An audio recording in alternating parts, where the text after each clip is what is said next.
কত ধানে কত চাল এবারে কিন্তু টের পাবেন বিএলওরা। এই যে এসআইআর প্রক্রিয়া, এই প্রক্রিয়ার ক্ষেত্রে সবচেয়ে গুরুত্বপূর্ণ ভূমিকা এই বিএলওদের। ফলে এরা যদি অনিয়ম করে তাহলে গোটা প্রক্রিয়াটাই ভালোভাবে হবে না।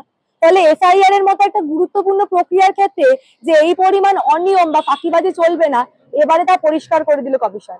এই বিএলওদের বিরুদ্ধে কড়া পদক্ষেপ নিল, এক কথায় বলা যেতে পারে জব্দ করে দিল।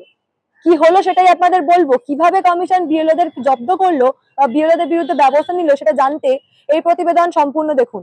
নমস্কার, আমি সানিয়া, দা নিউজ বাংলায় আপনাদের সকলকে স্বাগত। নির্বাচন কমিশনের নির্দেশ মোতাবেক আমাদের রাজ্যে এক সপ্তাহ হলো এসআইআর প্রক্রিয়া শুরু হয়েছে এবং এই প্রক্রিয়ার শুরু থেকে বিগত এক সপ্তাহে যে চিত্র ফুটে উঠেছে, বিভিন্ন জায়গায় বিএলওরা নিয়ম লঙ্ঘন করেছেন, কমিশনের তরফে যে নির্দেশ সেই নির্দেশ কিন্তু অমান্য করেছে। এই সমস্ত ঘটনার পর কমিশন কিন্তু এবারে এই বিএলওদের বিরুদ্ধে কড়া ব্যবস্থা নিচ্ছে। এক কথায় বলা যেতে পারে বিএলওরা যা যা করেছে, এই চায়ের দোকানে বসে ফর্ম বিলি, কোথাও আবার দেখতে পাচ্ছি তৃণমূল প্রভাবশালী নেতার বাড়িতে বসে ফর্ম বিলি, আবার কোথাও বাস স্ট্যান্ডে বসে ফর্ম বিলি। এসআইআর এর মতো একটা গুরুত্বপূর্ণ প্রক্রিয়ার ক্ষেত্রে বিএলওদের এই যে অনিয়ম, তার বিরুদ্ধে সরাসরি এবার ব্যবস্থা নিল কমিশন। ৮ জনকে শোকজ করা হলো, শোকজ নোটিশ পাঠানো হলো এবং পাশাপাশি তাদের বিরুদ্ধে এফআইআর দায়ের করা হলো। এই যে শোকজ নোটিশ পাঠানো হয়েছে তার মধ্যে কিন্তু যাবতীয় কারণ যে কেন তারা কোন নিয়ম লঙ্ঘন করেছেন, কেন নোটিশ পাঠানো হয়েছে, সমস্ত কিছু একেবারে পরিষ্কার করে দিয়েছে কমিশন।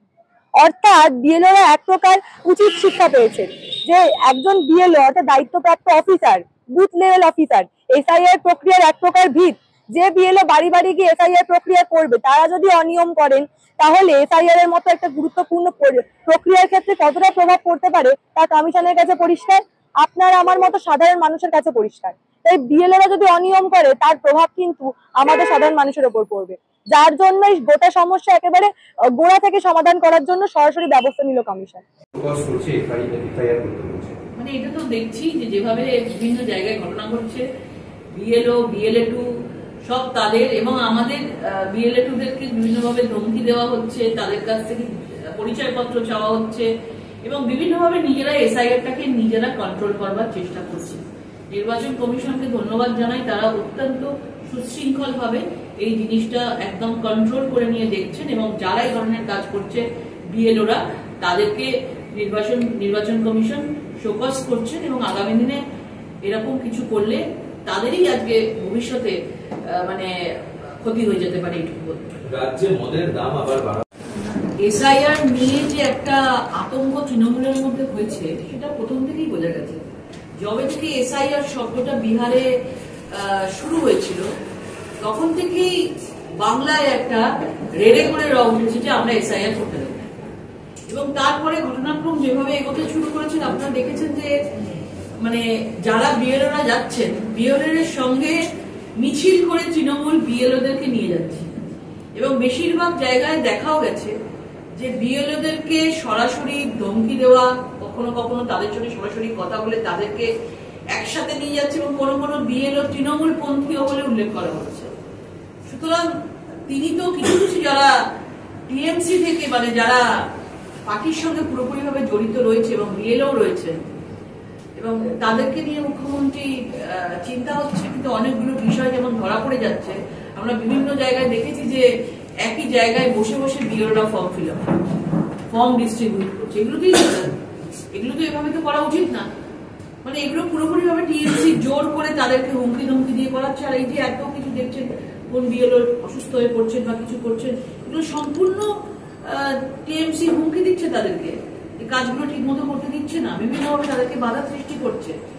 তারা কিন্তু রেডি যে তারা যেভাবে নির্বাচন কমিশন তাদেরকে বলেছে তারা সেইভাবে রেডি হচ্ছে, কিন্তু কোনোভাবেই টিএমসি তাদেরকে করতে দিচ্ছে না এবং একটা ভয়ের একটা পরিবেশ টিএমসি সৃষ্টি করেছে। আজকে দেখছিলাম প্রেস কনফারেন্সে উনি আতঙ্কের কথা বলছেন, আতঙ্ক তো টিএমসি সৃষ্টি করেছে। 2002 তো এসআইআর হয়েছে, সুষ্ঠুভাবে হয়েছে, একবারও দেখছে মুখ্যমন্ত্রীকে কথা বলতেন, তখন তো মুখ্যমন্ত্রী রাজনীতি করতেন, ভীষণই অ্যাক্টিভ ভাবে করতেন, তখন দেখেছেন কথা বলতে, তখন তো একবারও মানে এসআইআর নিয়ে কোনো কথাই হয়নি। কিন্তু হঠাৎ করে আজকে পার্টিকে এসআইআর করতে দেব না, এসআইআর বন্ধ করা উচিত, এটা কিসের লক্ষ্য? মানে বোঝাই যাচ্ছে যে ডাল মে কুছ কালা है।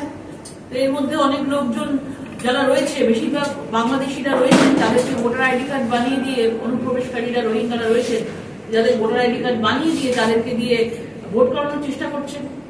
অভিষেক আরেকটা বিষয় হচ্ছে যারা রাজনৈতিক প্রোপাগান্ডা ছড়াচ্ছে তাদের একটাই উদ্দেশ্য, বাংলাদেশি মুসলমান, রোহিঙ্গা, মৃত ভোটার, ডাবল ভোটার এদেরকে এক্সিস্ট করানো। তো তার জন্য এদের এই লড়াই, কেননা ভারতীয় জনতা পার্টির যে ভোট সংখ্যা আর টিএমসির যে ভোট সংখ্যা গত 2021-এ তার ব্যবধান খুব একটা বেশি নয়। এসআইআর যদি হয় এই ব্যবধান ঘুচে গিয়ে একটা ব্যালেন্সের কে যে আগে যাবে আর কে যে পিছনে থাকবে এটা একটা সংশয় সবার মধ্যে, যেটা কিনা টিএমসি সবচেয়ে বেশি টের পেয়েছে, যে কারণে আজকে টিএমসি এভাবে এসআইআর এর বিরোধিতা করছে। আমি মনে করি যে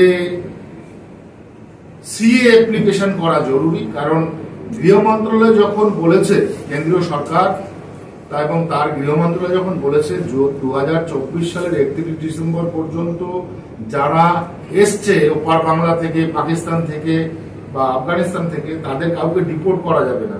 তার মানে কি তারা ভারতেই থাকছে, আর ভারতে থাকলে তাদের সিটিজেন দিচ্ছে, আর সিটিজেনশিপ দেওয়া মানেই তারা ভোটার হচ্ছে।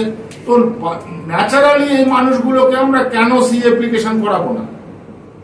আমরা আমাদের একটা সংগঠন আছে, ধর্মীয় সংগঠন, সেটা থেকে এখনো পর্যন্ত 55,000-এর বেশি মানুষকে আপনারা জানতে পারবেন যে উত্তর 24 পরগনা নদিয়া থেকে এখনো পর্যন্ত সবচাইতে বেশি সি অ্যাপ্লিকেশন হয়েছে। অর্থাৎ দেখলেন এই রাজ্যে যে এসআইআর প্রক্রিয়ার ক্ষেত্রে কোন রকম কোনো অনিয়ম বা নিয়ম লঙ্ঘন করা কিন্তু কমিশন মেনে নেবে না, তা পরিষ্কার হয়ে গেল।